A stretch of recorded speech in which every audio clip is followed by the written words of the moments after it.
Hey everyone, welcome back. Today we are going to be taking a look at ProQ4 and its brand new spectral feature, which is insane.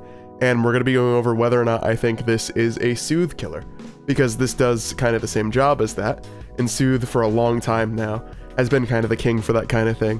And I'll show you how ProQ does, because I think it's really, really impressive, and definitely something we want to take a look at. So right now, really quickly, I'm going to play this little sketch of a drop that I've just put together within like the last hour, because this type of sound that I made today is something that I would definitely normally throw Soothe on. So we're going to take a quick listen, especially to the second half of it, which is a lower octave, because I think it would really benefit from that. And we'll take a look at it on the EQ, and then we'll get into how exactly to do this spectral feature, and I'll show you, of course, what it sounds like. So really quickly, I'm going to hit play. Just take a quick listen to the sound here.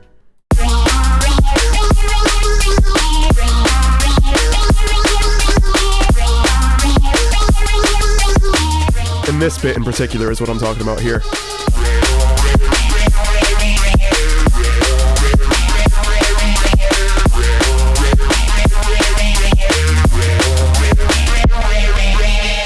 So in that second half, there are a couple of notes that I think are quite harsh. It's mainly over here, and I'm going to solo just the lead sound, so you can hear exactly what I'm talking about, and we'll look at it on the EQ.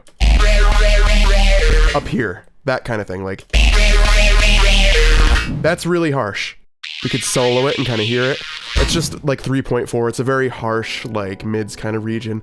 And this is the type of area that I would normally use Soothe. I'm sure you've seen Soothe plenty of times by now. Looks like this, and you could kind of select the region that's maybe bothering you. So like I said, it was around 3.4. And you could do a job sort of like this. We'll push it kind of hard with the sharpness.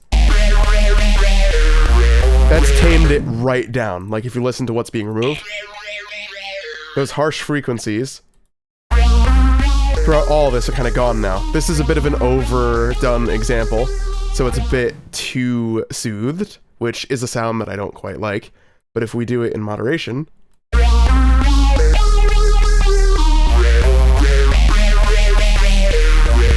something like that genuinely sounds quite good. But Soothe is a very expensive plugin, usually only goes on sale like once a year. And yes, I do recommend it, but now you could do it with ProQ4. So we're going to take a listen to that and see how it compares. So around 3.4 we determined was my region that wasn't so good, kind of sounded a little bit harsh in that mix. And normally, you have your dynamic EQ feature, which, let me show you this as well. So we've made a point on the EQ, and with ProQ normally you could drag this down, this is just how EQ works. But the dynamic section, this isn't even new, this has been there a long time. If you drag on the outer ring, you can make a dynamic adjustment, so it's going to kind of adjust in real time as that area, the frequency is being hit. So watch this. See how it's reactive? That's really cool, but that's not what's new. What's new is this button right here. There's a text box that shows up at the top, and it says the spectral button at the top of the dynamic range ring toggles between normal and spectral dynamics processing. In spectral mode, ProQ4 doesn't change the gain of the whole band, but triggers per specific frequency within that band when it exceeds the threshold, leaving other frequencies untouched. This is huge, so I'm going to enable that, and I think rather than just this band, I'm going to make it a little bit bigger, because I kind of want it to affect the majority of the sound, because I think there are harsh resonant frequencies kind of everywhere, just because of the nature of how this sound was put together. This sort of sound started with this like phasery lead, like this, being mixed together with a bass and then processed quite heavily, which turned into this. So it's like really resonant kind of areas everywhere. And this is something that this new feature is going to really excel at. So we're going to crank it pretty far because I want it to overdo it at first so we could listen to it. But let's see what we get. See that? We can listen to what that's doing too.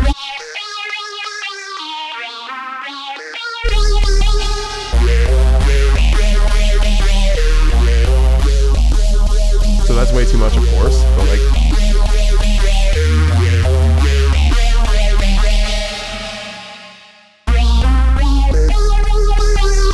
This is really cool. Especially if you do like harsh, aggressive sound design, like in dubstep or something, where this is really going to help you make your maybe harsh bass sound a bit more pleasant to listen to, less ear piercing. This is one of those plugins that's really, really going to help you out. I think this is a great feature. This alone was worth the upgrade price to me. Look at what we could do with this sound. So make it a bit extreme and we'll turn on and off. So listen here. Versus off. I don't know how that's going to fare with like the YouTube compression and all, because of course I'm recording this, then editing it, rendering it, throwing it on YouTube. It's going to go through some compression. But to me, just then, that example was very obvious. I think the second one, which was with this change off, sounded quite a bit worse. I'll do it again for you. So we're going to do on.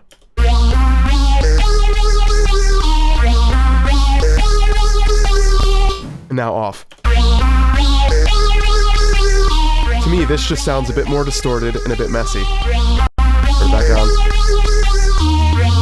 That tames it so well, and I think this is just a very, very nice feature. And especially if you already own Pro Q3, you could upgrade to this for like half the price of the new plugin.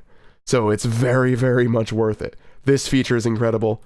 And let's even compare it, like if we throw Soothe on here, kind of do the same job, do on and off. So over here, I'm doing like minus 11 dB.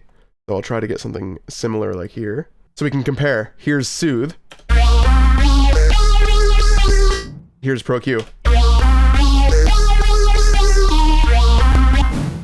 Very, very similar.